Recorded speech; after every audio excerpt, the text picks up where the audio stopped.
Hello everybody, this is Yoko's Anime Reactions, and I figured I'd go on ahead and get another review going, and so far the only thing I've gotten done today is 2 episodes of Hunter x Hunter. I've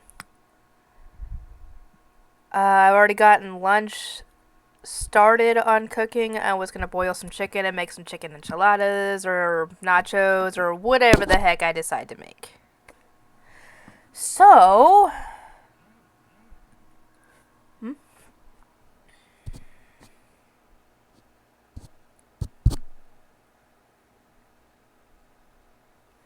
Oh, okay. Anyway, so yeah, I'm gonna make get you some chicken, some boiled chicken for my food. So I'm waiting on that to boil.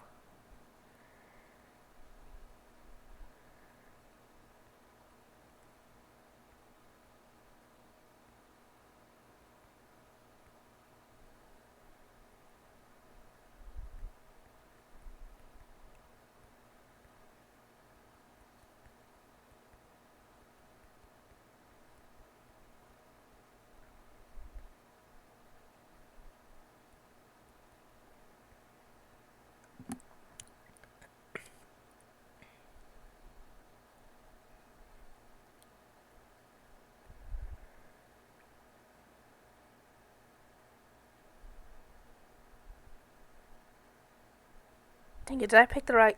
Shoot. I don't know if I just picked the right account or not. Ignore that.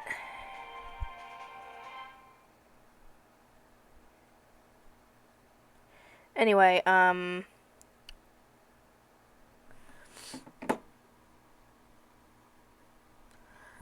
shoot, what was I saying? I don't remember. Anyway, I'm making my lunch at the moment, so I haven't been able to record anything, and I'm worried about trying to record anything else because it's Tuesday, and last Tuesday is when our cold truck showed up. And with my luck, I will get called in earlier than I'm supposed to. I'm supposed to be there at 5. I imagine that if it shows up, I'll get called in at 4. So I'm going on ahead and making that chicken, that way... when my mom gets home, I can ask her, could you please make me a chicken wrap or something like that with that leftover chicken so I can have it for dinner. If I get to have dinner, because when that truck shows up, it usually takes us 2.5 hours, 3 hours to get it done.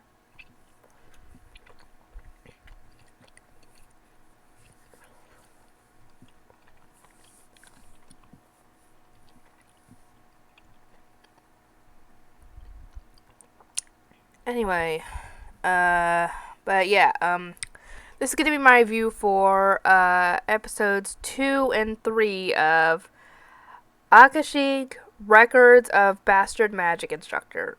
I still don't get why they named the title that. Why? What is the point of that title? I mean, the Akashic part probably means something for in the world, but... Anyway, after... he lost the match, he still refuses to really teach. Even though he obviously lost, and that means he has to, do what, honor her request of actually teaching. But he didn't. And, he ends up helping Rumia, I think that's what her name is. The blonde-headed. Anyway, he helps her to be able to make the magic circle that she's trying to make because she needs some help. And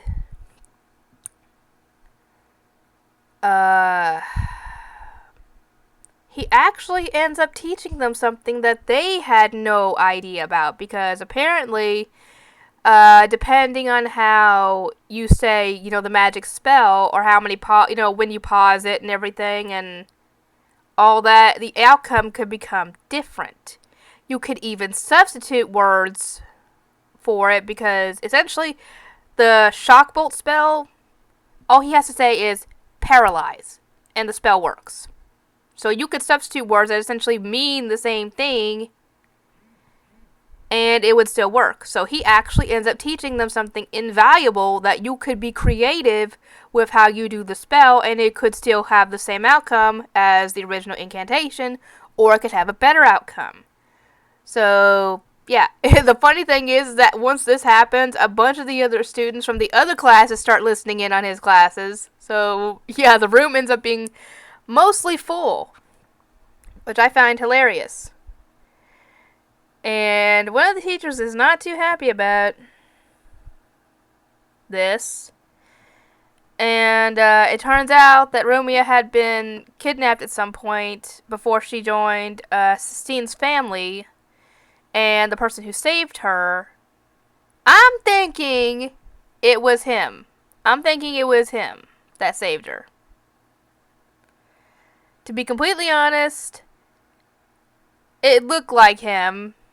And, I mean, he did say that she looked familiar to him, so I mean, why not? Anyway, the teacher lady and the other teachers go to a magic conference, leaving him the only one there with the other students. This ends up being a bad thing because bad guys infiltrate the school and take Rumia hostage, and Sistine almost gets assaulted. But thankfully the teacher shows up, knocks the other guy out using a new spell of his own design, essentially, that as long as he has that card handy, nobody can use any spells around him. Unless they're already active when he walks in, and then they can use them. But, yeah. Anyway, what they're planning on using Rumia for, we still are not sure, but he tries to contact the other teachers and tell them to get their butts down there because they need help. And their teleportation circle's not working, so now he essentially is on their own at this point. And with Sistine's help, he's able to dispatch two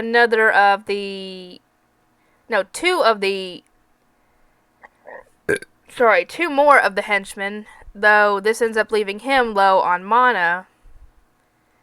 And apparently when you're low on mana, your skin color gets really, really dark and gray. I'm guessing because it's your life energy. And if you use all your life energy, it'll kill you. But, yeah, he's actually able to team up with Sistine so that he can take out those two henchmen, but it leaves him not only injured, but, like I said, low on mana. He manages to make it up to where Rumia is being held, and it turns out that the teacher he was replacing, the professor, dang it, I don't remember, Professor something, I can't remember what his name was, but yeah, it turns out he's the one behind all this. As to why, I don't really know. They're planning on sacrificing her to something, and something will happen. I don't know what it is. I don't remember what they said exactly what they were planning, or if that was just a lie or whatever, but he actually gives the guy an opportunity to free Rumia and stop this whole thing. But we all know that he is low on magic at this point, and he actually manages to dispel most of the magic circles for that spell except the last one until he falls unconscious, essentially out of mana at this point. Rumia ends up managing to break her way through what's keeping her there and heal him enough, or power him up enough so that he can get rid of that last circle, and then punch the guy in the face, and somehow that's it. What was the guy's life energy tied to that thing? And when it was broken, he lost, essentially? Or was this all some sort of ploy to test how good this guy is? I don't know. But yeah, thankfully things worked out. As for what else will happen, I am not sure. But I am enjoying the show so far. I am just confused as the title, because the title is so complicated, so out of left field, that I don't get why they made that the title. Anyway, maybe we'll find out at some point. But yeah, I will see you guys next time.